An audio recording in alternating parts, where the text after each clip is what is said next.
Assalamualaikum warahmatullahi wabarakatuh. Jumpa lagi di BMB Channel, bahas masalah pertanahan dan perumahan. Teman-teman dan saudara sekalian, beberapa waktu lalu ada video Menteri Perumahan dan Kawasan Permukiman yang di kabinet yang sekarang diadakan lagi ya, Menteri Perumahan, jadi terpisah dari Kementerian Pekerjaan Umum.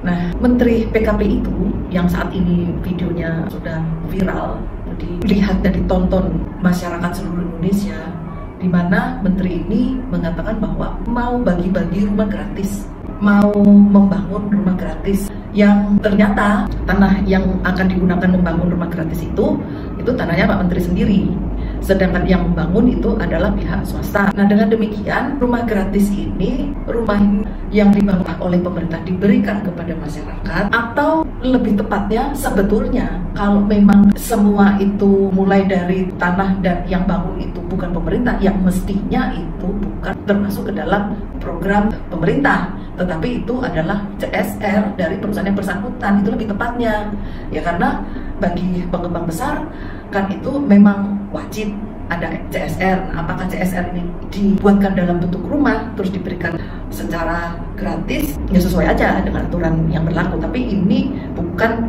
termasuk ke dalam program pemerintah. Maka kalau kata Pak Menteri, sudahlah, mau CSR, mau sewa, mau yang penting memberikan rumah kepada masyarakat. Ya menurut saya tidak seperti itu, ya harus jelas kalau memang program pemerintah hubungan dengan adanya program dari Presiden Prabowo untuk membangun 3 juta rumah per tahun untuk masyarakat berpenghasilan rendah, ya sebetulnya program yang semacam itu ya bagus-bagus saja. Memberikan rumah gratis kepada masyarakat ya bagus saja, tetapi bagaimana yang dimau pemerintah itu konsep yang seperti apa? Apakah memberikan rumah gratis atau memberikan rumah murah? Dengan demikian pemerintah itu menyiapkan subsidinya, subsidi harga atau subsidi selisih bunga yang selama ini berlangsung. Kan subsidi selisih bunga di mana orang-orang yang membeli rumah pertama dan dia adalah masyarakat berpenghasilan rendah atau MPR, maka mereka bisa membeli rumahnya itu melalui sistem KPR dan bunganya itu disubsidi, sehingga bunga tidak dikenakan seperti pada umumnya. Jadi seandainya mungkin yang umum itu 11%, yang 5%-nya itu disubsidi oleh pemerintah, sehingga pembeli yang masyarakat berpenghasilan rendah tadi itu hanya dikenakan bunga 6% dan itu flat sampai selesai angsuran. Yang berlangsung sekarang kan seperti itu. Maka ada yang namanya FLPP, Fasilitas Likuiditas Pembiayaan Perumahan. Yang dimaksud Pak Menteri itu yang mana? Konsepnya seperti apa dulu yang sekarang ini? Jadi kalau cuma rumah gratis itu diberikan oleh pemerintah, ternyata itu berasal dari bukan pemerintah, dari swasta. Sebetulnya pemerintah ini sekarang memfungsikan itu seperti apa? Terutama Kementerian PKP ini ya, menjadi fasilitator. Apa dia nanti membangun dengan anggaran yang katanya 5 triliun itu, tapi katanya itu sangat minim. Karena kalau untuk 3 juta rumah per tahun, kata menteri itu mestinya ya minimal 15T. Nah, ini kan konsepnya belum jelas kan gitu. Orang mau dibagi rumah gratis itu coba sekarang yang mau diberikan itu rakyat yang mana sih yang mau diberikan gratis? Apakah masyarakat yang di sekitar tanah yang saat ini katanya di Kabupaten Tangerang atau di mana itu ya, pokoknya di Tangerang lah, tadi kota Tangerang, Kabupaten Tangerang itu, apakah masyarakat sekitar situ? Masyarakat sekitar itu pun ada berapa yang belum punya rumah?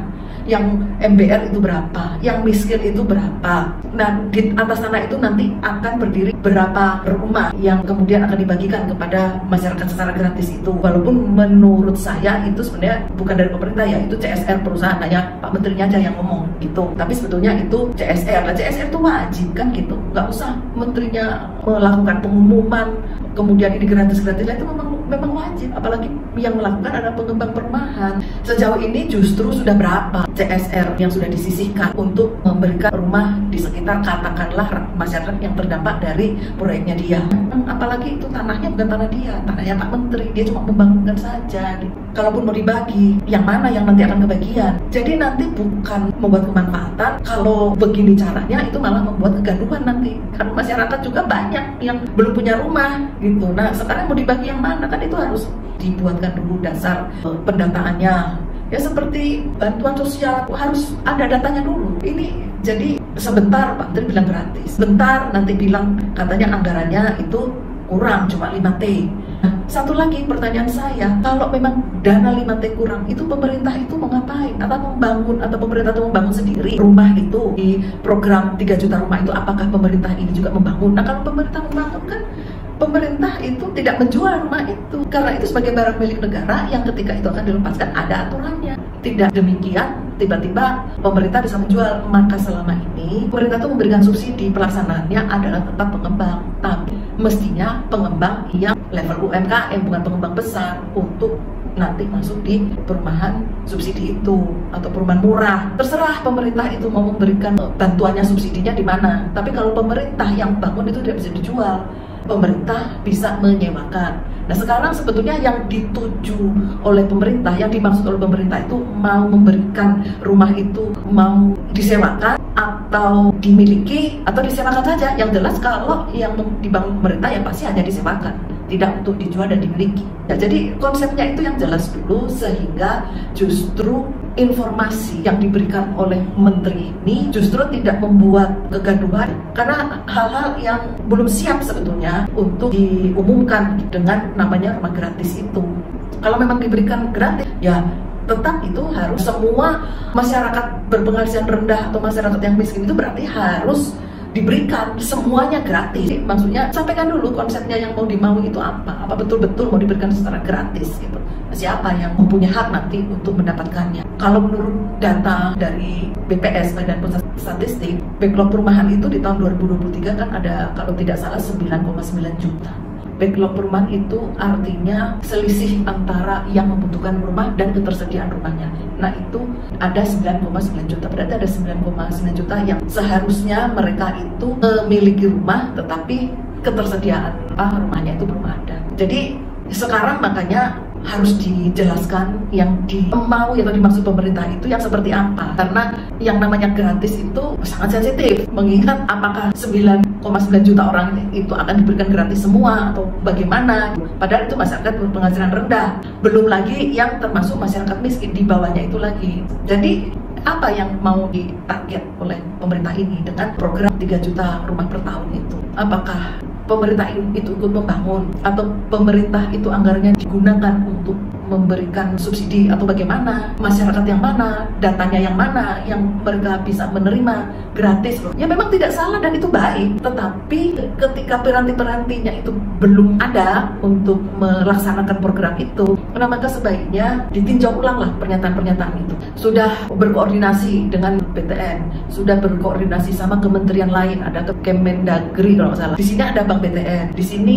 ada Kemendagri. Berarti Kemendagri itu kan diharapkan untuk menggerakkan pemerintah-pemerintah daerah untuk berpartisipasi agar supaya program 3 juta rumah ini juga kan bisa terwujud. Makanya semua itu tidak ada salahnya, semua yang direncanakan sepanjang itu untuk kesejahteraan dan kemaslahatan masyarakat pasti itu baik, tetapi harus dicerna dulu kalau akan melemparkan pernyataan di masyarakat, karena sudah terlanjur nanti masyarakat berharap mendapat gratis, oh ternyata tidak seperti itu, tidak gratis, ternyata tetap aja membeli, namun mungkin dengan harga yang murah, ya tidak apa-apa, tapi maksudnya yang jelas dulu dibuat konsepnya, sistemnya, mekanismenya itu yang diumumkan dulu, bahwa pemerintah itu maunya seperti yang mana. Selama ini kan pemerintah daerah sudah berpartisipasi dalam bentuk rumah susun sewa, sebetulnya sekarang untuk rumah tapak bagaimana? Nah ini makanya apa?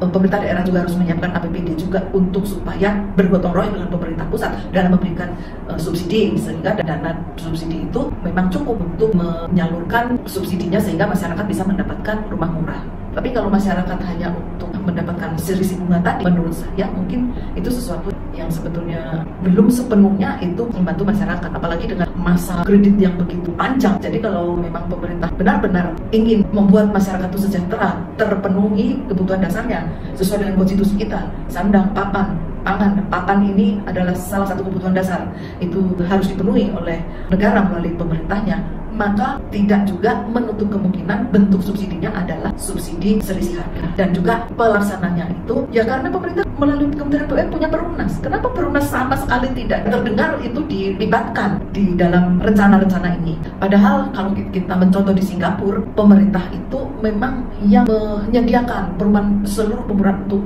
masyarakat berpenghasilan rendah itu memang itu dilaksanakan oleh pemerintah melalui suatu badan yang dia boleh membangun, dia boleh menjual, dan dia juga memfasilitasi pembiayaan, dia juga bisa memberikan uang muka.